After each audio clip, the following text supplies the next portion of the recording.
90'lı yılların sonunda İzlanda'da Parkinson hastaları için bir ilaç geliştirildi. Deneklerde kontrol kaybı, saldırganlık, bilinç kaybı tespit edildi. Deneklerin insanlara saldırması ve yemeye çalışması ile alaştırma acilen sonlandırıldı. Keşfedilen buluş bir zombi sentetik hapıydı. Adına İzlandaca ölü gezen anlamına gelen Flakka Hinir Laknu denildi. Tüm dünyada Flakka olarak tanındı. Peki sizlere sorum şu. Böyle bir hapın neden virüsü olmasın? Cevaplarınızı yorumlarda bekliyorum.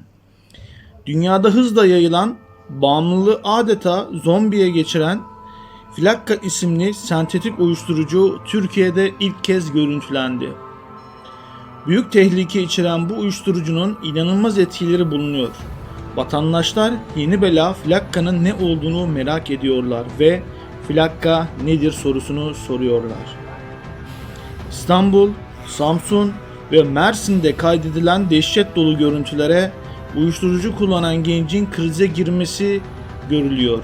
İşte kan donduran o görüntülerle sizi baş başa bırakıyorum.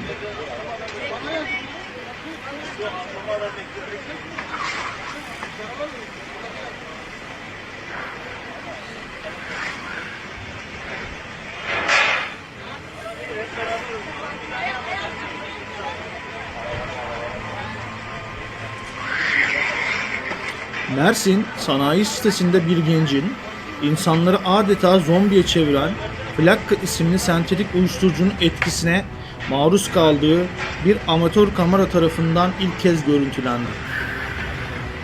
Çevredekilerin ihbar etmesiyle olay yerine polis ve ambulans ekipleri sevk edildi. Flakka isimli uyuşturucu kullanılan gencin nasıl bir tepki vereceğini bilmeyen ekipler şaşkınlıklarını gizleyemedi. Kelepçe takılarak hastaneye kaldırılan genç, yerde acılar içinde kıvranan gence polis ekipleri tarafından kendine ve çevrelerine zarar verilmemesi için kelepçe takılarak hastaneye kaldırıldı. Geçen haftalarda Gümrük ve Ticaret Bakanlığı Gümrük Muhafaza ekipleri tarafından Uluslararası Posta İşleme Merkezi'ne gelen bir postayla İstanbul'da da ilk kez yakalanmıştı. Peki bu tehlikeli Flakka neydi? Rusya menşili olan bu uyuşturucunun ilk olarak Amerika'da ortaya çıktığı belirtildi. Son olarak Brezilya'da da bu hapı kullananlar birer zombi gibi davrandığı ve yamyam özellikleri gösterdiği tespit edildi.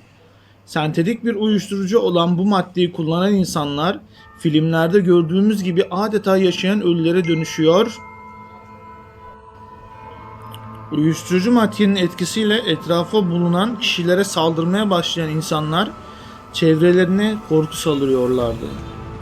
Flakka efekti adı verilen uyuşturucu son birkaç yıldır Amerika Birleşik Devletleri'nde oldukça yaygınlaştı. Bilimsel adı alfa Proylit pentipethano olan ve bonsai gibi ucuz ve öldürücü etkilere sahip olan sentetik bir uyuşturucuydu. Kullanan kişileri çoğunlukla öldürüyor, ölmeyenlerde ise kalıcı olarak beyin hasarlarına yol açıyordu. Son derece uyarıcı olan bu madde insanı çıldırtacak derecede paranoyaya yol açabiliyor, zombi hapını kullananların hiç tanımadıkları insanların yüzlerini parçalayıp yedikleri vakalarda bulunuyordu. Peki bu Flakka'nın içinde ne vardı da bu şekilde insanları zombiye çeviriyordu? Flakka adı verilen ve zombi hapı olarak bilinen sentetik uyuşturucunun etkisiyle garip davranışlar sergileyen insanların görüntüleri şu günlerde sosyal medyada en çok konuşulan konulardan biri oldu.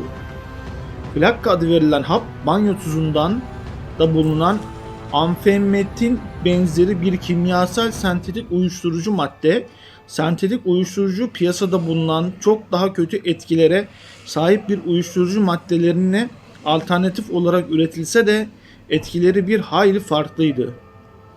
Bu uyuşturucu maddeyi kullanan kişiler ilk olarak kalp atışlarında hızlanma, duygularında ani değişim yaşıyor ve ardından halüsinasyonlar görmeye başlıyor.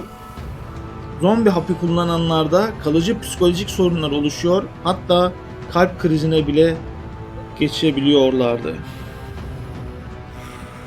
Dünyada görülen flakka kullanımının etkileri dehşet vericiydi. Flakka kullanılan kişiler ağrı hissetmiyor ve kesinlikle hiçbir hareketini kontrol edemiyordu. Bu nedenle acı hissini duymuyorlar olması ve kendini kontrol edememesi nedeniyle zombiye dönüştüren uyuşturucu adı alan flakka ülkemizde de maalesef ki görüldü. Kolyanıcıyı yamyama çevirmesi etkisi olan flakkanın kısa süre önce ülkemizde de belirli bölgelerde görüldüğü ortaya çıktı.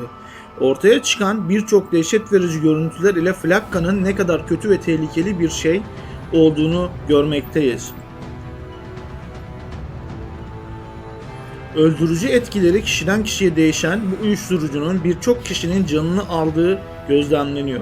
Özellikle acı hissini ortadan kaldırması nedeniyle uyuşturucu öldürmezse bile farklı nedenlerden dolayı ölüm vakaları sıklıkla görülmektedir.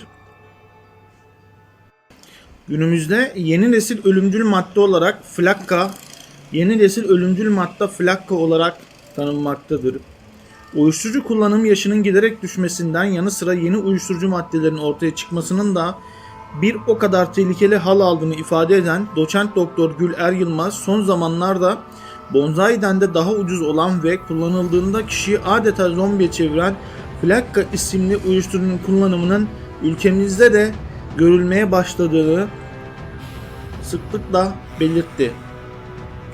Kullanıcılar arasında zombi yapan madde olarak geçense flakkanın alfa PDP içeren kimyasal bir uyuşturucu olduğunu belirten doçent doktor Gül Er Yılmaz şunları bize aktardı.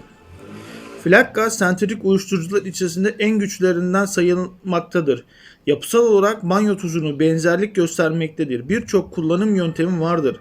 Ucuz olması ve kolay elde edilir olması hızlı etki etmesi nedeniyle bu maddenin dünyada bağımlılığı giderek artış göstermektedir dedi. Flakka kullananların yaklaşık %50'sinin bağımlılık bildirilmesi, bağımlılık potansiyelinin yüksek olması, genellikle genç erişkinler ve bağımlılığı gözükmesi nedeniyle giderek önem almaya başlamıştır. Bu maddeyi aldıktan sonra başkalarına zarar verme şeklinde davranışların olabilmesi nedeniyle zombi yapan madde olarak anılması herkesi şaşırtıcı olarak değiştirdiğini söyleyebiliriz dedi. Özellikle Bonzai'den daha ucuz olması nedeniyle bu yeni maddenin bağımlılığı açısından ailelerin ve gençlerin dikkatli olması önerilmektedir. Bu maddede alındıktan sonra halüsinasyonlar, bedensel güçte artış, tuhaf hareketler, salgılanlık, şüphecilik, kalp ve solunum problemleri, intihara sürükleme ve ölüm gibi görüldüğü bildirilmiştir. Bağımlılık tedavisinin belirli bir disiplin içerisinde sürdürülmesi gereken bir tedavi olduğunu kaydeden doçent doktor Gül Er Yılmaz, tedavinin kişinin kendisi, aile ve tedavi ekibi olmak üzere 3 ayrı şeye ayrıldığını söylemiştir. Bu ayaklardan birinin eksik kalması tüm tedaviyi etkileyecek. Ailenin baş etme zorlandığı durumlarda tedavi ekibin destek almaları hem kendilerine hem de yakınlarına yardımcı olacaktır tavsiyesinde bulundu. Siz olun, uyuşturucu madde kullanmayın. Hele bu zombi hapını hiç kullanmayın. Diğer videolarımda görüşmek üzere.